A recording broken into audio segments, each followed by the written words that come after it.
It's time to wander down Bourbon Street and cap the entire card for Saturday at the fairgrounds, highlighted by the Grade 2 Risen Star.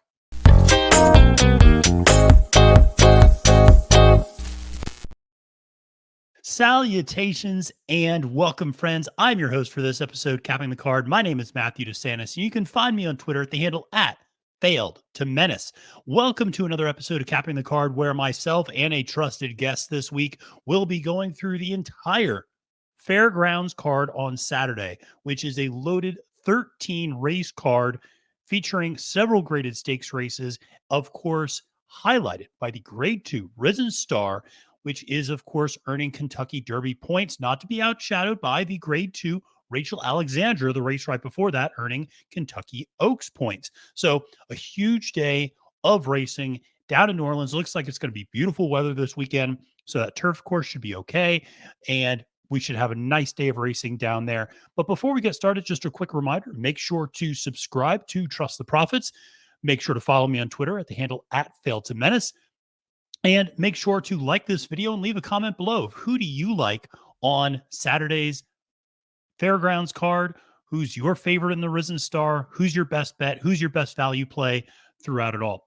Like I said, on this episode of Capping the Card, I will be giving you my top pick, my top value play for all 13 races. And then I am going to be very excited to be joined halfway through the episode to cap the back half of the card. Joe Kristufik from the Fairgrounds is joining me, and we're going to cap together races 8 through 13. So that's going to be a lot of fun. So you'll get just me for races 1 through 7. Then Joe's going to pop on and take us the rest of the way home and talk through those, what I think is a really dynamite lake sequence with some really big prices, I think, and some really exciting horses, obviously, running there. But like I said, the whole point of capping the card is to consolidate what is a big day into about a 45, 50-minute show that gives you insight into every single race on the card, starting with race 1. And so let's start with race 1, which is one of many $70,000 maiden special weight races. And this one is 6 furlongs on the dirt for 3-year-old fillies. And it is a state restricted race for those Louisiana breds. And I am going to go to the outside for my top pick, the number 8 horse, 2 Jet at 7-2 on the morning line. This is a horse that, saw a nice progression last time out. Had a little bit of a slow start first time out. Didn't record a particularly good speed figure. Really spotted the field about 7-8 lengths early, and just never really got into the flow of the race at all. Comes back second start only 2 weeks later, which I think tells you how much they like this horse. Get this horse right back out on the track 2 weeks later, and a horse almost takes him gate to wire, but showed a little bit of an ability to rate early, but ultimately in the lead and just kind of got edged out late, but saw a really nice increase in those buyer speed figures. And the reason I like 2 Jet here at 7-2 on the morning line, second choice, is there's some speed in this race. The other speed in the race is the number 3 horse. She's a Lucky Rebel. I just think 2 Jet is a better speed horse and a little bit faster naturally. I think the first time out when they ran against each other, like I said, 2 Jet bobbled at the start, came back, kind of showed you what type of horse this is. I think this is a nice horse quite a bit. The trainer, Jerry Delhomme, small sample size, but actually is winning 50% of his maiden special weight third starts. So again, we talk about trainers who let their horses run into shape a little bit, run into form. I think Jerry's one of those trainers. And so I'm expecting a nice effort from 2 Jet there, just being early speed, sometimes being the speed of the speed in these maiden special weight sprints is really the way to go. Now, for my value play in this particular race, I ultimately went to the number 4, Mo Smoking. And this is a little bit of a backup play to some extent. If you think that 2 Jet and She's a Lucky Rebel are going to hook up and maybe make things a little bit unreasonable in the front end, then I think Mo Smoking at 5-1 makes a ton of sense to use. And I think this is a horse that makes sense to use, certainly in vertical exotics. But like I said, if you also think the top 2 are going to burn each other out a little bit, then I think Mo Smoking is a very logical horse to use, potentially in a horizontal sequence as well. The reason I like this horse is cutting back, actually, had been running at a mile, now cutting back. And the other thing I like, this horse initially started its career against open company, only recently switched over to running against state breds. and has run very well, has recorded 2 second place finishes in that time, and typically has taken on some money. Like I said, cutting back a little bit uh in distance, going from that mile that has been running down to 6 furlongs. But I think she's the type of horse that's going to come running late a little bit. And if there is that speed up front between the 2 and the 8, I think the 4 most smoking makes a lot of sense to capitalize on it. And so she's one that I would absolutely consider in vertical exotics if you like 2 jet up top, as I do. But like I said, if you would think maybe these top 2 wear each other out, then she's a very logical candidate to come closing and maybe grab a piece of the winner's circle there in race 1. Well, let's move to race 2, which is another one of the maiden special weight races, but this one is 2 turns. This is going a mile and a 16th for 3-year-old fillies. This is an open company race, so no state restrictions here. And this is one where I'm kind of trying to get past a couple of horses. The horse Comparative, who is the morning line favorite at 3-1 for Brad Cox. This is a horse that always seems to attract a lot of money, but the last 3 times out, fourth by 4.5 lengths, lost her rider, and then third by 7 lengths. I just I can't get behind a horse like that. Maybe Comparative beats me, and if she does, hats off to her. But I'm not going to be able to support that type of horse at 3-1 in a maiden special weight race. So ultimately, I went to the inside in a horse that should get a pretty nice ground saving trip in Emmisfield. And I think the rail draw might not be bad. This horse actually has a little bit better speed than you might realize comparative to the rest of the field. So don't think she's going to get hustled too far back. Some very nice 5 furlong works coming out of that first race, which was on December 23rd, I should say. You've seen some nice works since then. I always like to see that from an Asmussen horse. And Asmussen, 21% winning second starts. Feels like this is a horse that, like I said, just is a pretty strong win contender. And also the dam Classic Strike. This is a dam of Emmisfield who tends to produce pretty good young horses. 20% win rate among 2 and 3-year-old horses for them. So I think Emmisfield has the pedigree. Second start off, from debut for Asmussen. 4-1 on the morning line. You got Tyler Gaffleone up on the mount, inside rail, ground saving trip, should be able to sit mid pack and then move. I just think this is a horse at 4-1 gives you a little bit of value.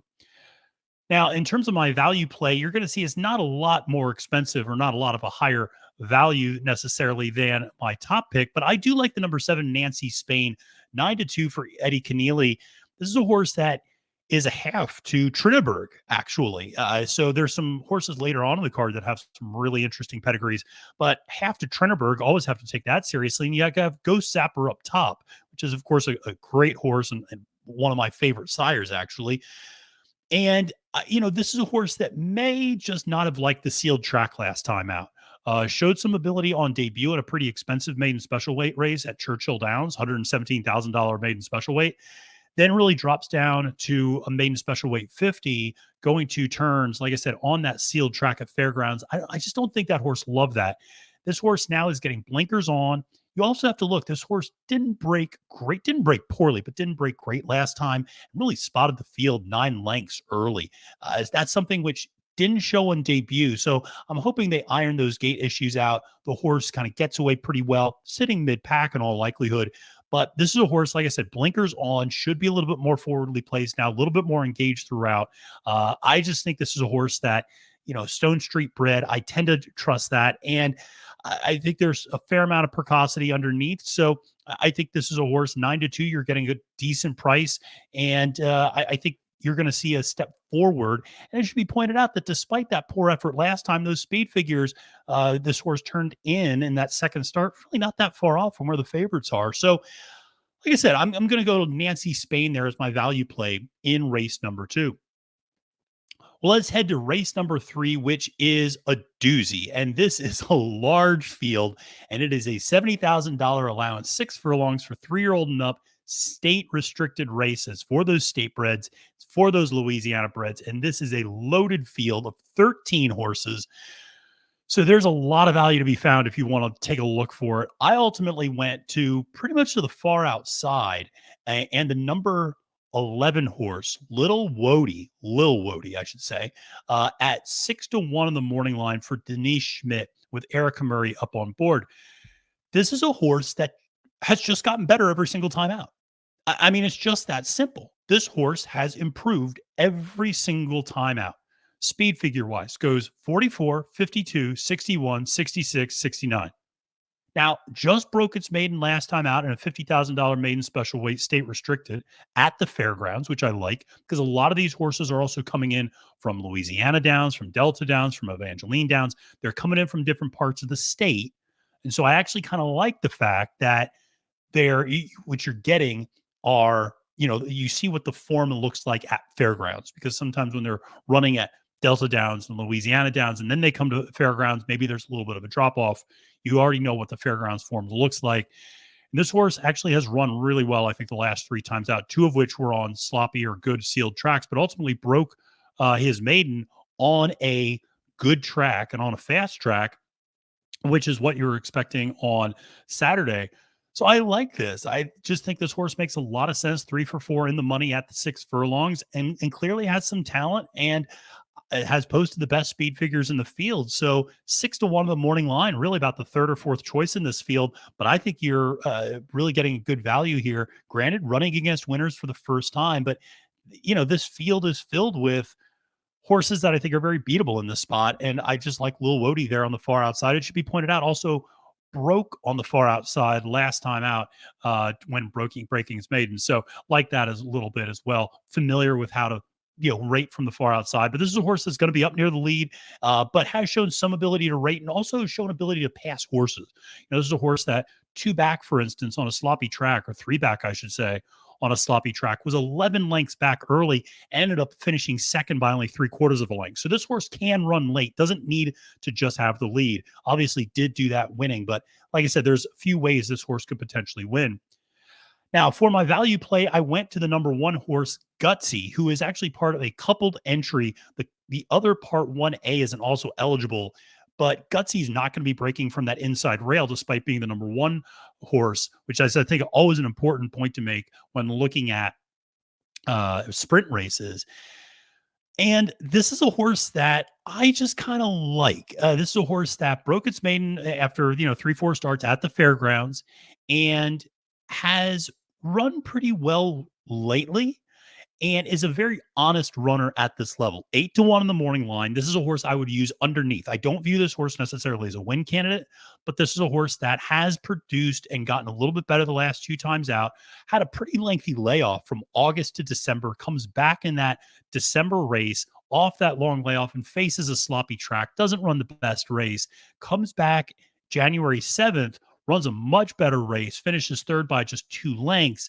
This is a horse, again, despite only 1 win, has finished in the money 5 of 11 times, 3 of 8 times at fairgrounds. So this horse does hit the board, and you're getting a huge jockey upgrade with Jose Camillo bringing on Luis Saez for this particular race. So I always like to see horses like this in these state bred races picking up a big time jock like Luis Saez. So definitely like this 8-1 the morning line. Really like the value you're getting there from Gutsy. Well, let's move to race 4, which, if I sound like a broken record, is because I am, is another $70,000 maiden special weight going 6 furlongs on the dirt for 3-year-old fillies. And this is one where I am going to embrace the chalk here a little bit. And the number 2 horse, Merlaza. This is a horse I kind of beat last time. She was my top pick last time, but my value play, Mariah's Appeal, ended up beating her. And these actually finished 1-2. So Merlaza finished second. Mariah's Appeal finished first last time out. I'm going to give Merlaza another chance. And it's funny. I noted that after that loss, Merlaza's dam, this is pretty amazing. Merlaza's dam has had 4 offspring. Amazingly, 3 of them have finished second on debut. So 3 for 4 finishing second on debut. Pretty remarkable that you've seen that. So they don't like to win, but 2 of them won next time out. So Merlaza is very, very talented. And it should be pointed out in that racing with Mariah's Appeal, she and Mariah's Appeal opened up 10 lengths on the rest of that field. So hard not to think that she's definitely the class of this field. 76 by her speed figure, first time out, lost by a head. Blinkers coming off, which is a pretty winning move for Brad Cox, although just about any winning move is a winning move for Brad Cox, 32% of the time there. And second time out for Cox, also pretty strong, 27% win rate second time out. Like I said, she's got a ton of talent. Medaglia d'Oro up top, and Mivita, who's been a very successful dam underneath, just tends to produce, second place winners in debut. But this is a field where you get a lot of first time runners. And the other horse that I think some people are going to run to is Huntress for a higher at 4-1. Some things I'm just not thrilled about there. Albert Stahl Jr., the trainer there, only 6% in maiden second start. So not a lot of success getting that win second time out. Also should be pointed out, debuted against a very small field where the top three really just kind of pulled away from everybody else, only a 5-horse field.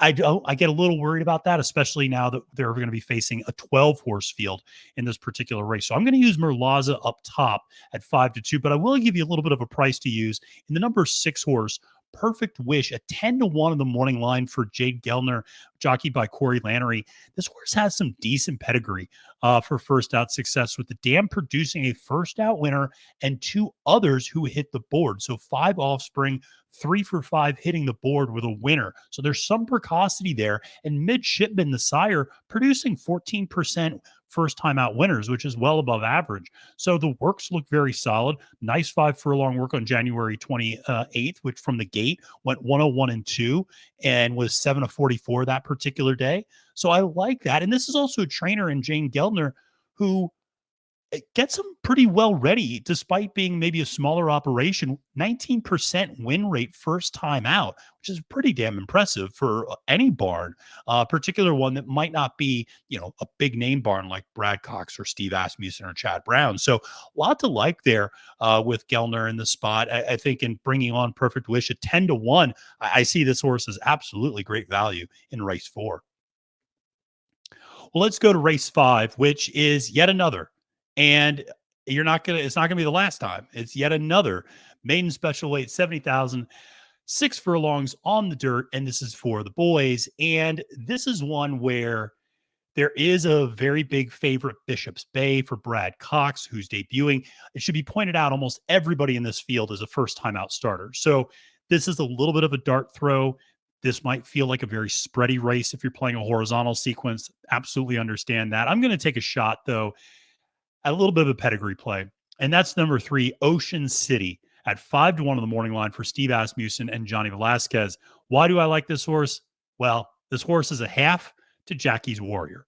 And I just think that's pretty cool that you're seeing a sibling to Jackie's Warrior going out there running for Steve Asmussen. And the work look great. Really nice 5 furlong works leading up to this, both on February 3rd as well as January 27th. Some really strong works. Second on the day, both those times, 1 minute and 3, 1 minute and 4 works. One of those was from the gate. So a lot of things to instill confidence. And like I said, just, being a half to Jackie's Warrior. And the interesting part is you look at the dam and you look at the other offspring outside of Jackie, and they typically have gotten better in every generation. And so Jackie's the latest, and now Ocean City's the latest, but they tend to have gotten a little bit better, a little bit more precocious, a little bit more ready right out of the box first time. So, there's that general trend and direction. And a lot of times too, it's not unusual for dams third or fourth offspring to sometimes be their most successful. So I do like Ocean City in this spot to try to beat Brad Cox in one of his big favorites. Now, from a value standpoint, I do like, and this is a little bit of a tongue twister for me, but Quaternion, I think it's Quaternion, and Quaternion, maybe, I don't know. We'll go with Quaternion. Quaternion is one of the few horses in the field that's run before. That's why I have confidence in this horse at 6-1 for Joe Felks with Raylu Gutierrez up on the mount. Here's who this horse lost to last time out: First Defender. First Defender is going to be running a little bit later in the card. Joe and I are going to talk about that race in a big time optional claimer race, and First Defender is among the favorites in that race. So lost and was finished second to a very good horse for Steve Asmussen in First Defender. That's a very, very strong effort in debut. And with so many first out runners, seeing a horse that ran really effectively against a very good field and a good winner, running now coming back second time out, getting 6-1 on the morning line for that horse, I'll absolutely take that with Quaternion. So sign me up for this horse. And I just think at 6-1, you're getting really nice value out of a little bit of a known commodity in an otherwise unknown field. Well, let's move to race 6 on the card, which is the first one on the turf and is a stakes race. And this is the Albert M. Stahl Memorial Stakes, going a mile and 16th on the turf for 4-year-old and ups for the fillies. And I should say, I mentioned Thursday, there's rain in New Orleans, but Friday and Saturday both look beautiful, should be on turf for all the races. There are only 3 turf races on the card. All of them are stakes races. I have a hard time thinking they're going to move any of them off the turf based upon that. I know we've had some issues with the fairgrounds turf, but like I said, things looking positive in that regard. No rain within 24 or 48 hours. So I'm hopeful that everything stays on turf. And the fact that the only turf races are stakes races makes me think they're going to stay on. Now, this one is a really interesting race. And ultimately, I went with my Philly Twirl as my top pick. And part of the reason for this is I just think this is the horse, this is the only speed in the race. And I just think she's going to get out and set whatever pace she wants. And there's quite honestly no other speed in this race. So she should be able to go out on that front end, set whatever fraction she wants, and should have more than enough coming home. I always like when Florent Giroux has a horse that gets out there quickly on the front end. I think he kind of stays out of trouble that way. And always have a lot of faith in trainer Brendan Walsh. You're getting 5-1 on my Philly Twirl. Like I said, there's nobody even close. Now, I will say there is a horse, Lil King's Princess, who is also eligible. If for some reason that horse draws into the field, then there might be some pace issues up front. But if she does not draw into the field, if the field stays as is and none of the AEs come in, then my Philly Twirl is by far and away the only horse that represents any early speed in this race. So I absolutely like that. And I think at 5-1, you're getting really nice value on a horse that is a pretty, well-proven commodity and has, run halfway decent at the fairgrounds, is also an ascending horse, kind of running better every time out, ran a very strong third last time out at the fairgrounds turf, and is 2 for 6 winning at this distance. Now, from a value play standpoint, I'm going to take a little bit of a swing with number 7 horse Trail Ridge Road at 6-1 on the morning line for trainer Chris Block and jockeyed by Jareth Loveberry. This is a horse that is 5 for 6 career in the money with 3 wins and has very, very strong jockey trainer connections, 30% win rate when Block and Loveberry meet up with a $4.88 ROI. Hello, that's pretty good. Stepping up in class, absolutely. But this is a horse that is ascending and a horse that can sit pretty close to the pace. Is not necessarily a speed horse, but has demonstrated the ability to sit maybe a length or 2 lengths or 3 lengths from that pace. So shouldn't be too far back and then has a very nice late kick. I think this horse can sit mid-pack or a little bit more forward because of the way the pace scenario is going to play down. And then take that next logical progression and step. So Trail Ridge Road at 6-1, a horse I really like a lot. And so this is one that I'm actually going to be using and has won the only time on the fairgrounds turf circuit, which I think is really important. So likes the turf, has great jockey trainer connections, should get the right trip, is an ascending horse in a race where, like I said, there's not a lot of speed. And outside of my Philly Twirl, Trail Ridge Road should be sitting relatively close. Well, let's go to the final maiden special weight race on the card, which is race 7, which is a $70,000 maiden special weight going a mile and a 16th for 3-year-olds.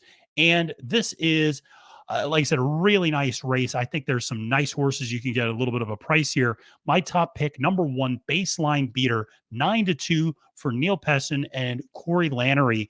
And this is part of a coupled entry, but I do like the number 1 in this particular case. This is a horse that just keeps getting better, keeps getting closer every time out. So this is a horse, ran a 57 buyer on debut, 64, 60, 74, ran best time last time out and ran against a horse, Single Ruler, who you're going to be seeing later in the card on the Risen Star. So much as I talked about in the last maiden special weight race with Quatermain, this one similarly, you've seen this horse run against a very nice horse in Single Ruler and come very close. I definitely like this here.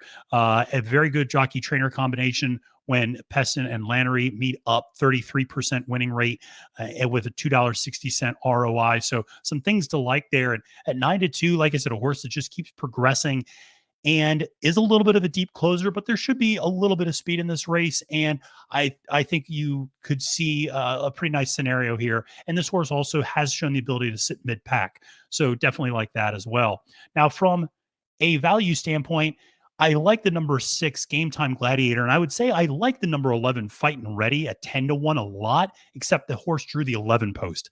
I don't like that. So that was my only hesitation for using the number 11 here at a bigger price at 10-1. Ultimately, I like the number 6 Game Time Gladiator at 5-1 for Brett Calhoun with Raylu Gutierrez up. This is a horse that ran pretty well last time out, all things considered. Lost to a horse, Cagliostro, who we're actually going to talk about in the next race in that optional claimer. And I think this is a horse that makes every sense to improve. It keeps Raylu Gutierrez on the mount. When Calhoun and Gutierrez team up, they're winning at a 32% rate. More importantly, from a pedigree standpoint, this is a horse that should like the distance. Last time out was the first time going from routing or sprinting to routing, I should say. The Dam Dakota Wind has produced 27% dirt route winners. So there's a lot to like there in terms of pedigree underneath. Tap it up top.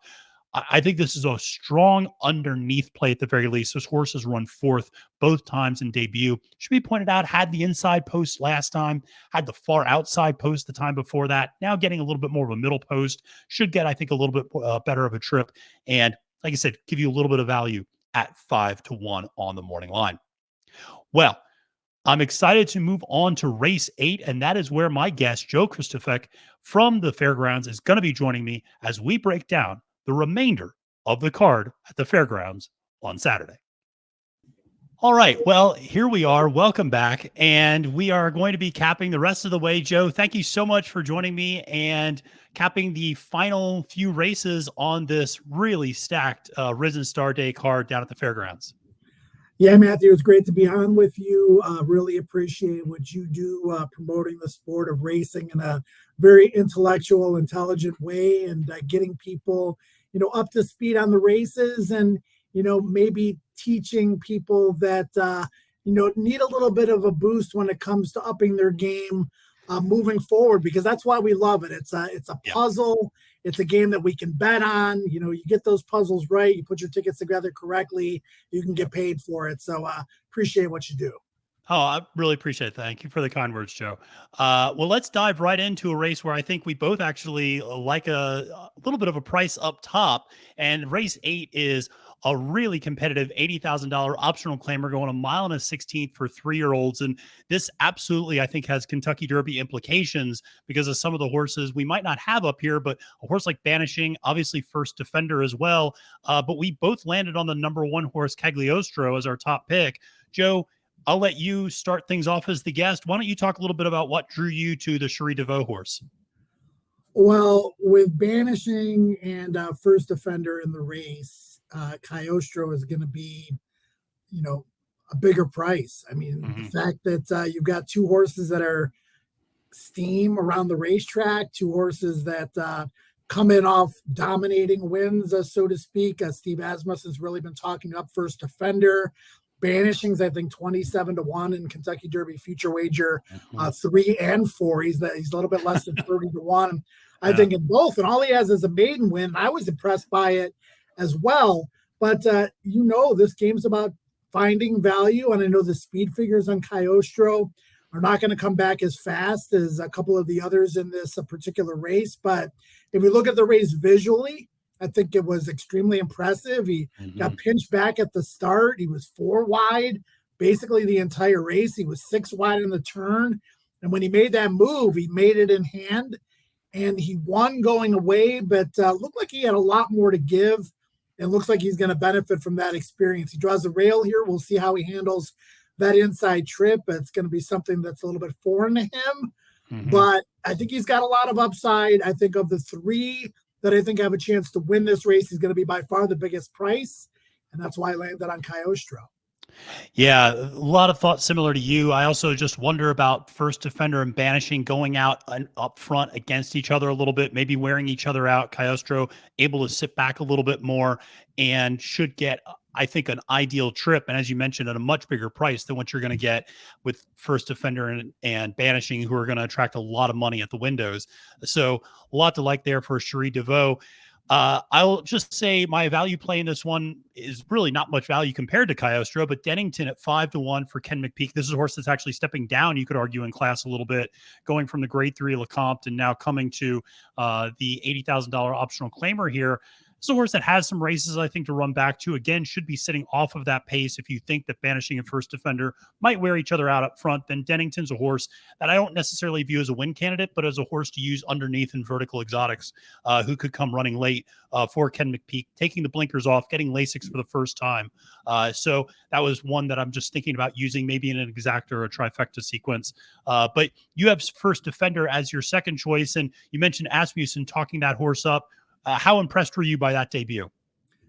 Yeah, I was impressed by it. If you look at the pedigree, he's supposed to be able to be even a better horse around 2 turns. Maybe doesn't have the physical to be that kind of horse.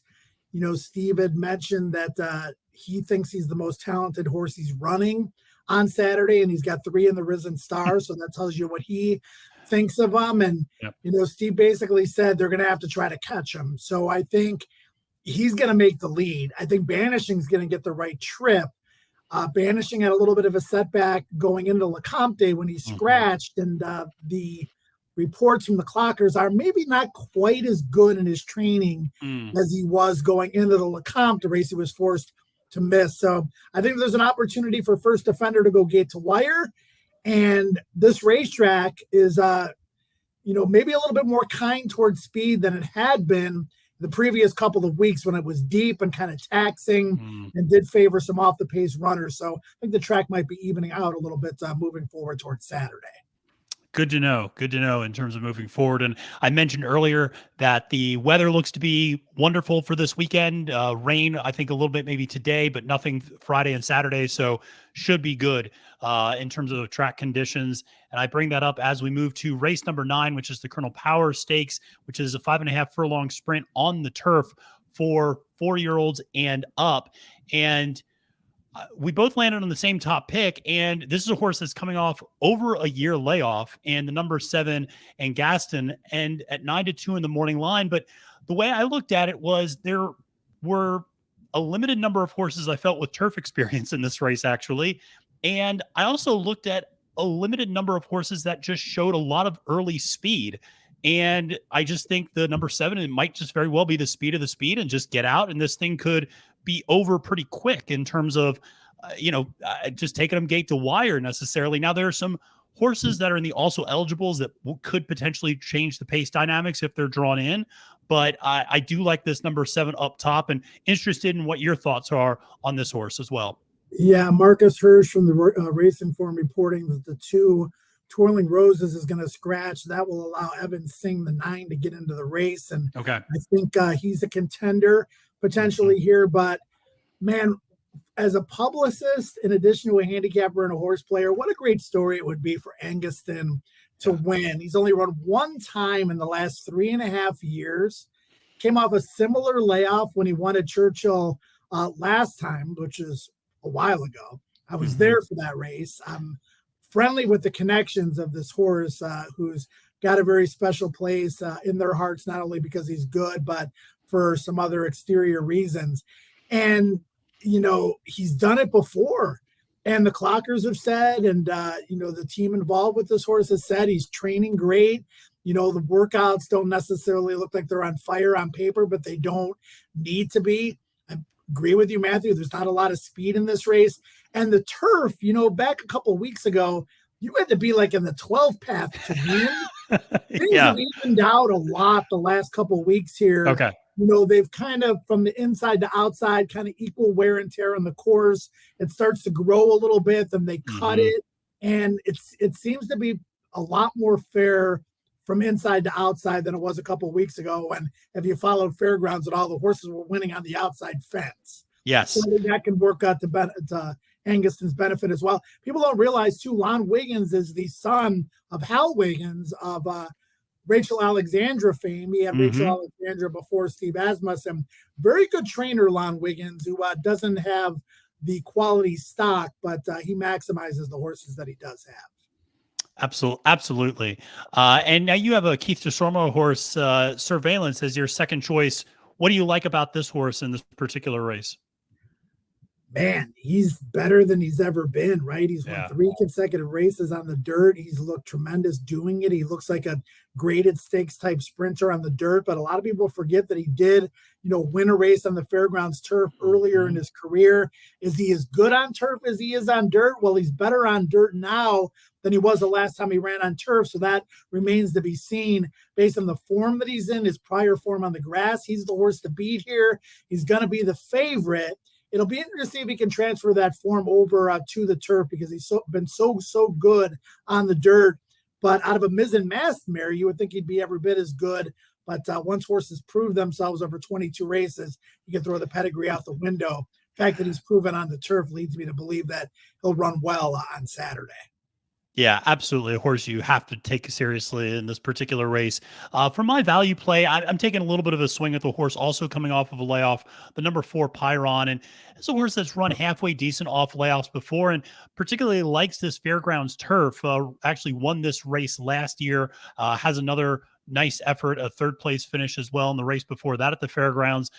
And again, a horse that had a lot of dirt background by and large, but then switched to the turf back in December of 2021. Like I said, had those 2 really strong efforts at the Fairgrounds, and then kind of went to the bench, came back, ran in a grade 2 at Churchill. Didn't necessarily like that. That's, was eased, and that didn't work out very well. Then goes back to the dirt, then comes back to the turf at Colonial, runs okay, runs a 5th place effort, and then kind of something goes wrong again at Kentucky Downs. This horse, like I said, is coming back from a little bit of a layoff, has had steady works, and has run okay coming off layoffs before. At 10-1, I don't necessarily view as a win candidate, but again, it's a horse that you might be able to use underneath at a little bit of a price in this race.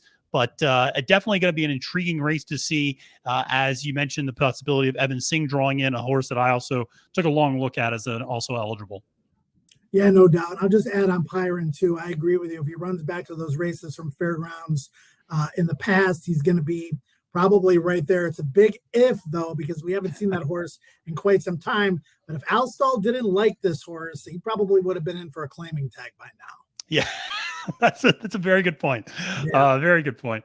Well, let's move on to the first of the several graded stakes races on the card. And this is the grade 3 Mineshaft Stakes, 1.16 for 4-year-olds and up. And this, I feel like, is a very wide open race. I had a hard time, nailing down a strong opinion in this one. I felt like I could go a few different ways. You ultimately went with Happy American. Talk a little bit about this horse, who also is on a little bit of a roll. Yeah, this is one of those races where I seriously considered Big Blue Line. I seriously considered Pioneer Medina. And then I just look back to the way that Happy American ran in the Louisiana. He ran greater than Tenacious too. But in Louisiana, look at that pace, Matthew, 49-3 for good horses. And somehow, some way, despite that pedestrian pace and the fact that Mr. Wireless and Four Dorzo were both running through the finish line, neither one of those horses quit. And this horse was still able to engage and win that race despite having everything seemingly against him. Looks like the pace should be quicker in this one, which should only benefit him. So if we see the same horse we've seen already twice this meet and the pace is quicker, he's supposed to win, isn't he? But, he's going to be a shorter price maybe than the other 2 horses I mentioned. He's going to be my top pick, but I'm definitely going to be using the other 2, Big Blue Line and Pioneer Medina. I like them almost equally as well. Yeah, this race for me was maybe going back to the well one more time on Mr. Wireless, who was my top pick last time out, and almost got there at 9-1, and was so close. And again, you mentioned that very slow pace up front. Mr. Wireless sitting kind of a mid-pack trip, and you're right, running through the finish line. Absolutely, none of those horses gave up coming down the stretch. Just lost by a neck. So hoping maybe to turn the tables this time around. Again, we'll be sitting a little bit off that pace. If it's a little bit faster, maybe that benefits Mr. Wireless. Should also benefit Happy American too. But this is a very contentious race. My second choice, the horse you already mentioned, Pioneer Medina. A lot to like there. My only hesitation is that Harlan's Holiday did not come back particularly strong, with both Skippy Longstocking and Simplification turning in rather poor performances at the Grade 1 Pegasus. But again, that was Grade 1 really stepping up. But Pioneer Medina really looked very, very capable in that race, I thought. And if it runs anywhere near that race, could absolutely end up in the winner's circle here. But I'm interested in you talking a little bit more. You mentioned how much you like Big Blue Line at 8-1. This is a horse that should be, if I'm not mistaken, pretty close to the pace. Yeah, and I'll just mention one more quick thing on Pioneer Medina. The race at Churchill that he won 2 starts ago was better than it looks on paper. So I would include that in kind of your overall handicapping assessment. Big Blue Line, he needs to prove his class, right? But visually, he looks so good in that 2X. I think he beat a couple of nice horses in Nelson Avenue and Treasury. Treasury came back to win his next start for Grant Forster. And Big Blue Line's got the right style. Looks like there's some speed in here. He used to be a need the lead type around 2 turns, but I love the way he set the pocket trip last time. Love the way he popped out and finished professionally. Likely to get a similar trip here against tougher competition. And there's always a possibility that a horse like this is going to bounce off a career best effort, but he's 8-1. Corey Lannery's riding in fantastic form right now. So that's another one I'll certainly be using in my $500,000 guaranteed 15% low takeout late pick 5. Absolutely. I'm going to be playing that late pick 5 too, because I think there are some big prices we like a little bit later on in this sequence. So let's move to race 11, the Fairground Stakes, a Grade 3, 1.125 miles on the turf for 4-year-olds and up. And this was one where I really was contemplating between your top 2 choices for a while. I didn't know, was 2 Emmys just going to be able to wire the field? Was, how do I feel about Gentle Soul coming back, and a horse that had gotten the best of 2 Emmys last time out? And ultimately, I was really influenced by that last effort in the Colonel Bradley and winning that race, coming from well off the lead. Again, you talk about slow fractions, 25 and 51 and 4 early on, and that horse was still able to close in that race and pick up the win. So Gentle Soul, I always like Raylu Gutierrez. The Brett Calhoun Gutierrez combo is one of the best that you're going to find on the fairground circuit when those two team up together. Gentle Soul at 7-2 was my top pick, but I can't knock you liking 2 Emmys, a horse I took a really long look at, and it's just one of my favorite horses in general. It's a cool horse that I really like. Yeah, they come out of the same race, right? So you reference the pace of 51 and 4. The rail's 34 feet out, and it's been difficult to kind of get a handle on what's a fast pace, what's a honest pace, and what's a slow pace. And watching these races, and I've seen them all because I'm here, day in and day out. I would say if you equated 51 to 48 in a normal turf situation. Okay. So picture that pace being more like 48 and 4 than 51 and 4. And it still wasn't fast, like you mentioned, especially for that caliber of horse. But Gentle Soul closed on the outside fence when that's where you wanted to be. And 2 Emmys was on the inside. Then he was in like the 4 or 5 path. He was on the wrong lead. Hugh Robertson, James Graham, both have said that the horse got a little bit confused by what they were trying to do with him on that turf course that day. Yeah. But I agree with you too, man. I thought Gentle Soul ran great. Back to that late running style instead of the pace pressing style that he showed and that didn't work for him the race before. I think it's a coin flip between those two. And those might be the only 2 horses I'm using in my pick 5. Yeah, I don't blame you there at all. I think that makes a lot of sense. I will just mention as a value play, again, more from a vertical standpoint, the horse Pixelate 8-1 from Michael Stidham and Luis Saez. This is just a horse that doesn't win very often, hasn't won in a really long time, but just turns in honest efforts. You just kind of know what you're going to get from this horse every single time out. Runs about the same, somewhere between 89 and 92, 94 buyer speed figure. Like I said, you know what you're going to get. The horse does run a lot underneath, always puts in an honest effort. At 8-1 on the morning line, might be able to, spice things up a little bit with an exacta or a trifecta with Pixelate included in there, like I said, for a little bit of a price. But absolutely viewed this one very similarly to you in terms of Two Emmys and Gentle Soul being the top two choices. But let's go to a race where we deviate quite a bit. And the grade 2, Rachel Alexandra. Nice. This should be fun. And this will be fun because I do feel like there is already a little bit of a cult of personality building around Hoosier Philly. And this is, I think, a must-see race. I'm really excited about this one. And like I said, grade 2, Rachel Alexandra, Kentucky Oaks points on the line, 1.116 for 3-year-old fillies. So talk to me about Hoosier Philly for Tom Amos, who is coming off a super impressive win in the grade 2 Goldenrod. I'm going to turn it around on you for a second. You're a speed figure, guys. Yeah. Speed figures.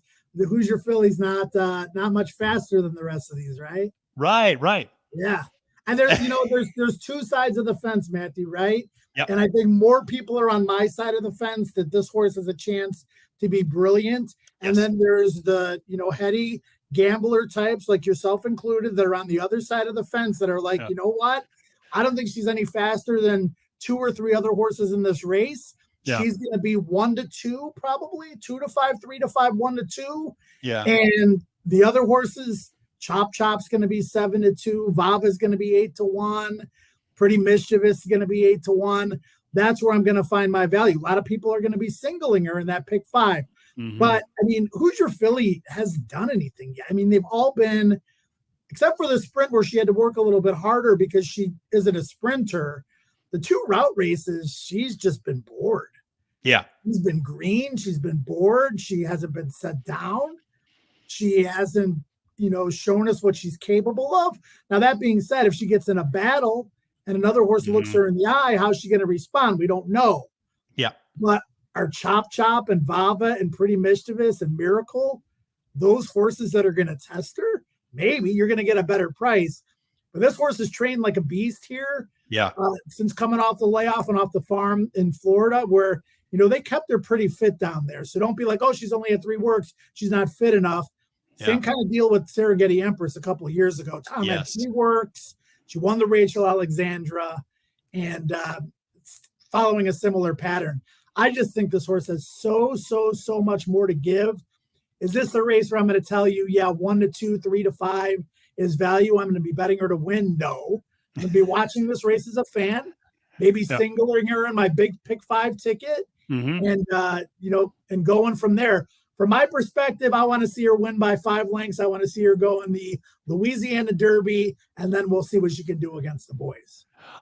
From a narrative standpoint, I would love that. I was a big fan of Secret Oath going against the boys last year. I like that a lot. I'm always interested in that narrative. Always root for Tom Amos as well. And should be pointed out, you said, she's incredibly fit. She's come back and run 3 bullet works since, coming back from that layoff and freshening. So yeah, she's ready to roll. And I do think and I agree with you that the speed figures, I don't think tell the whole story, because when you watch those races, you're right. She was bored. She was green. She was not really challenged at all. And sometimes those things end up impacting speed figures. And this is a horse I just feel like has yet to run her best race. And I do wonder, though, the question you asked about what happens if she's looked in the eye by another horse and kind of what happens in that case. I ultimately went with Chop as my top choice. This is a horse I'm having a hard time quitting, to be honest. This is a horse I liked for a while. Almost got her home against Wonder Wheel, early on, and then had that setback in the Breeders' Cup, obviously, but came back, I thought, ran well off of a layoff, off of a really disappointing effort in the Breeders' Cup, and then really bounced back with a nice speed figure last time out to loss to the Alleys look, getting the blinkers on this time. And I do wonder if that might help her finish through the finish line a little bit and not just want to run with horses, but run past some horses.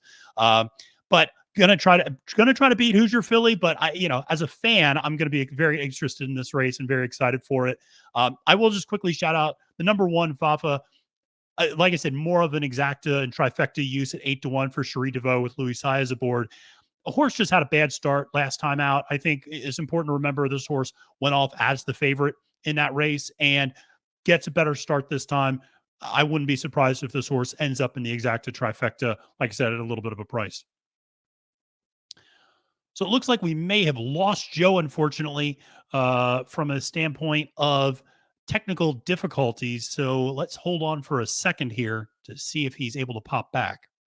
Well, let's move on to the final race in the card, the Grade 2 Risen Star. And while we disagree on the Rachel Alexandra, we saw this race exactly the same, which I was really surprised by when I got your picks.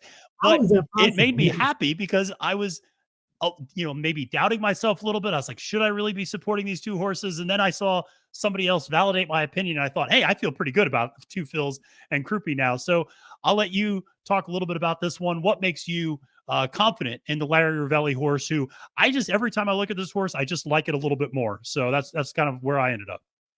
Yeah, I mentioned it before we started the show that this is where I need to make my public selections for the first time. So married to them. And right before I came on, I told you I might switch my pick. Like there's three I'm really interested in, Matthew, between Two Phils and Crouppy and Angel of Empire, who we'll talk about in a bit.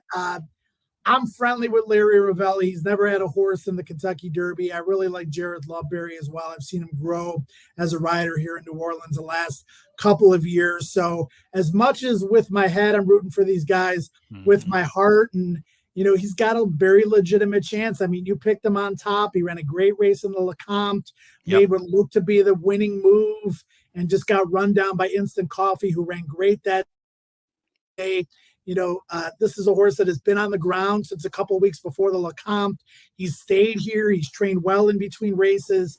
He looks great. He's a super confident horse. He got a good stalking style and a race that has plenty of speed.